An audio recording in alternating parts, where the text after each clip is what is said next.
ഒരു പക്ഷേ ഒരു ബന്ധത്തിൽ ഭർത്താവിന് സ്ഥിരമായിട്ട് സുഖം കിട്ടുന്നു, അദ്ദേഹത്തിന് ശുക്ലവിസർജനവും ഓർഗാസവും ഒക്കെ ഉണ്ടാവുന്നു, എനിക്ക് യാതൊരു അനുഭൂതിയില്ല, ഞാനിങ്ങനെ ഒരു മരത്തടി മാതിരി കിടന്നു കൊടുക്കുക, അയാൾ എന്തൊക്കെയോ കാട്ടിക്കൂട്ടിയിട്ട് എഴുന്നേറ്റ് പോകുന്നു, അവസാനം മെനക്കേട്, ഞാനിതും കഴിഞ്ഞിട്ട് പോയി കഴുകാൻ നിൽക്കണം, കുളിക്കാൻ നിൽക്കണം, എന്തൊരു ദുരന്തം, എന്തൊരു ശല്യമാണിത്.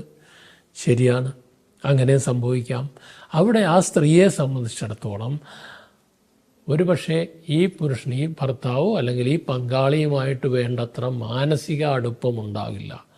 ഭർത്താവിന് വേണ്ടി ഒരു ഉപകരണമായി നിന്ന് കിടന്നു കൊടുക്കേണ്ട അവസ്ഥ വരുമ്പോൾ അവർക്കത് അതിൽ ആസ്വാദനം ഉണ്ടാവില്ല. അവിടെയാണ് സ്നേഹത്തിൻ്റെ പ്രസക്തി, മ്യൂച്വലായിട്ടുള്ള ബന്ധത്തിൻ്റെ പ്രസക്തി.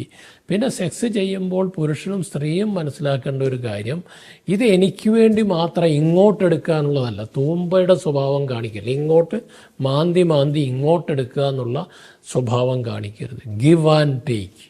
U try to give maximum pleasure to your partner.